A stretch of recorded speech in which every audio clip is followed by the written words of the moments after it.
bonjour encore à tous. Bien, on va continuer ce qu'on avait commencé. Bon, ce qu'on va faire, on va enlever un peu tout ce on avait à faire la dernière fois. On va enlever ça. Voilà. Ok. Aujourd'hui, on va continuer à voir encore les balises. Donc, on va voir comment mettre un mot en gras. Al60B. Al62. Donc, la balise B nous permet de mettre le mot en gras. Donc, on va faire Hello World. Puis, on va enregistrer. On va aller sur notre navigateur. Et puis, actualiser. On actualise. Voici le mot, il est en gras ici. Hello World. Donc, vous voyez, c'est vraiment pas trop compliqué. Il y a une autre façon aussi de le mettre en gras aussi. Cette fois-ci, on va utiliser la propriété strong. On va utiliser la balise strong. Et on va mettre hello world. On fait CTRL S et on revient. Et là, on actualise, vous voyez, comme c'est une balise inline, elle se met pas automatiquement. Et donc, vous voyez, c'est mis sur la même ligne que l'autre. Donc, hello world, vous voyez, les deux sont pareils en fait. Donc, si tu mets pas B, tu mets hello, tu mets strong. Entre les deux, tu choisis un et puis bon. Les choses vont comme ils peuvent. Donc, on va voir encore d'autres balises encore. La balise I, on a déjà vu la balise I dans le tuto précédent. On va voir maintenant la balise U. Voilà. Al60, on va mettre la balise U. Al62. Et on va mettre Hello World. Désolé, Hello World. On va enregistrer et on repart. Donc, la balise U qui permet de souligner n'importe quel texte sur une page. Donc, voilà comment le se présente. Et vous voyez, au fur et à mesure que je suis en train de faire, vous comprenez la notion de inline et puis bloc. Dans les balises U, les balises strong, les balises B, vous voyez, ils se mettent toujours sur la même ligne. On va arriver sur une balise qui se met à la suite, vous saurez. Donc, on va continuer encore. On continue.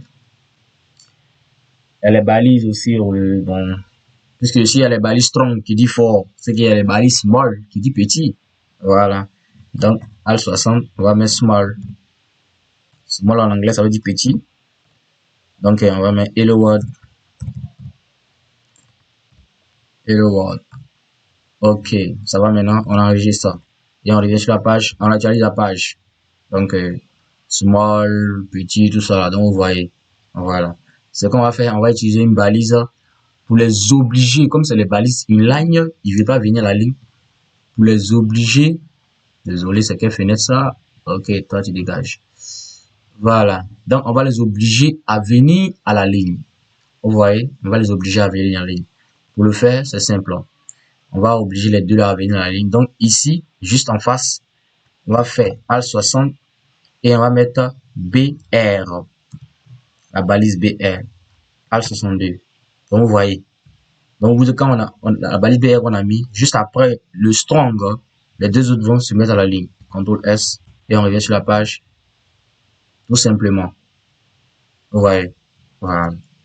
Donc, il suffit de mettre un BR, automatiquement, ils deviennent des balises blocs. Là, c'est les balises inline. Quand tu mets un BR, ils deviennent blocs automatiquement pour revenir sur la ligne. Donc, vous avez vu donc la balise BR, small. Puis, on va voir quelle balise encore. On va mettre aussi, ok, on va laisser ça d'abord. On va laisser ça d'abord. On a vu la balise BR, on a vu la balise inline. Je pense que c'est un peu berba. Cette fois-ci, on va voir des paragraphes. Donc, on va mettre une balise BR pour que la paragraphe se mette juste à la suite. On met BR. Désolé, BR. Al62. Et juste après ce BR, on va mettre la balise P. Il y a la balise de paragraphe, la balise P. Al62. Maintenant, à l'intérieur de cette balise, on va mettre un texte. Puis c'est un paragraphe, il faut qu'on voit un peu le texte. Donc, je vais mettre le texte par défaut. Lorem. Puis je vais prendre par exemple, bon, 50 mots, hein, c'est bon. Voilà. Donc, il a pris 50 mots. Il a pris 50 mots. Bon, ce que je vais faire ici. Bon, laissons là sur la même ligne. Vous allez voir les résultats. On va enregistrer. Et on revient sur notre page. CTRL R. Donc, vous voyez, dans le texte, c'est un paragraphe qui est là. Donc, voici le paragraphe du test, lorem, ISO, tout ça, test par défaut. Donc, vous voyez comment c'est placé. Ce qu'on va faire, à l'intérieur, on va mettre d'autres P encore pour les obliger à vraiment bien se positionner sur notre page. Ici, on va mettre une balise fermante. Voilà, on ferme ici.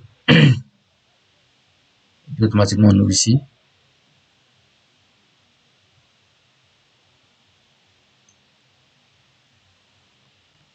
A60, A20, A62. On va juste enlever celui-là, on va le mettre devant là-bas. CTRL X. Que vous avez vraiment compris ce que je suis en train de faire. Voilà. On va enregistrer ça tout simplement et puis on va sur la page. Donc vous voyez, c'est la notion du paragraphe, c'est ce que je voulais vous montrer en fait. Voilà. C'est juste ce que je voulais montrer. Quand vous êtes enlever tous ces notions qu'on a mis. Je vais vous montrer un peu comment la notion du paragraphe fonctionne. Donc voici un peu la notion du paragraphe.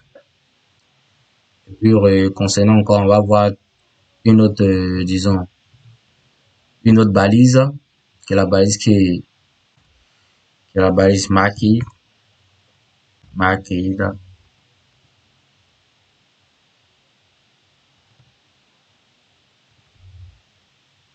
Alt 62, voilà, la barre marquée. On va mettre un test au milieu, on va faire hello world, le test qu'on utilise d'habitude. Hello world. On a marqué, on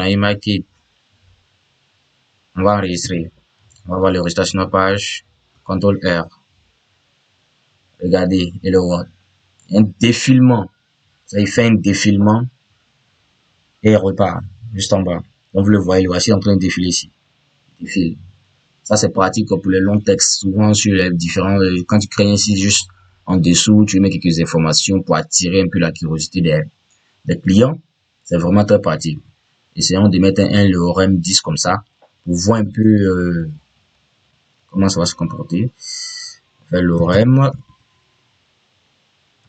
Lorem, je vais mettre, par exemple, 20. C'est mieux. Lorem 20. Voilà. Et puis, on repart. On fait CTRL R. Je n'ai pas enregistré. Là, vous voyez ça? Donc ça, c'est une leçon que vous devez comprendre. Quand j'ai pas enregistré, j'ai actualisé, vous avez vu le résultat. D'accord? CTRL R. Donc c'est très bien. Ben, c'est important, surtout dans le codage. Lorsqu'on fait le codage, les erreurs nous permettent à mieux comprendre pourquoi nous devons faire ceci. Donc, depuis le début, je vous avais parlé d'enregistrer à chaque fois. Cette fois-ci, j'ai pas enregistré. Moi-même, j'ai pas enregistré et je suis allé et vous avez vu le résultat. Donc maintenant, on a enregistré ça. On regarde la page. Donc vous voyez l'orem, dolo, tout ça. Donc ça va défiler comme ça. Ça va défiler. Maintenant, ça va dépendre de nous. On peut ajouter des attributs. Comme on avait vu des attributs dans le cours précédent. On peut ajouter des attributs. Des attributs sur ces mots. Ici, on peut venir là. Bon, dans le cours précédent, on n'a pas vu d'attributs. Hein. OK. Donc ici, vous allez voir des attributs. On va mettre direction. Non, c'est pas ici. Ça, c'est P. Marking direction. On va mettre une direction ici.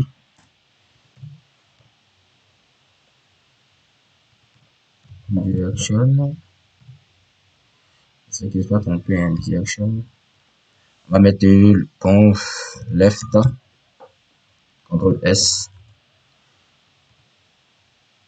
Là, ça quitte de la gauche pour aller vers la droite. Marking direction, c'est comme par défaut que lui, les marking direction left. On va essayer right maintenant pour voir ce que ça donne.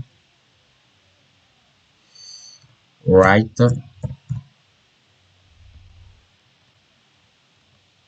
Ça quitte maintenant de la gauche pour aller vers la droite. Vous voyez. Marking direction. Je vais essayer. Hop, pour voir ce que ça va donner. CTRL S. CTRL R. Hop, ça veut dire ça va monter. Ça va monter. Ça va monter. Au lieu de quitter à gauche pour la droite, il va monter. Ça, c'est la propriété. Mais sur down. C'est comme ça qu'on peut le down. Hein? Vous voyez, donc ça descend. Ça quitte en haut, ça descend. Donc voici un peu quelques attributs qu'on peut ajouter. Voilà. Les attributs qu'on peut ajouter. Donc, on va enlever tout ça, tous ces attributs-là, on va laisser par défaut à left, puisque c'est comme ça. Et à défaut, left, on enregistre. Puis on vient voir les résultats, CTRL R. Donc, il va quitter et la gauche pour venir vers la droite. Donc, voici un peu. Oui, tout le suite, j'avais parlé que des attributs. Les attributs, nous allons les voir au fur et à mesure que nous allons continuer la formation. Les attributs, quand on a ajouté un attribut à celui-là pour mettre left, on peut le faire aussi sur d'autres pour mettre de les positionner souvent, de faire des positionnements center, right, tout ça. Voilà. Donc, merci d'avoir suivi ce tuto en HTML. Et, n'oubliez pas de vous abonner et d'activer la cloche de notification. Et à la prochaine vidéo qui viennent. Donc, à bientôt.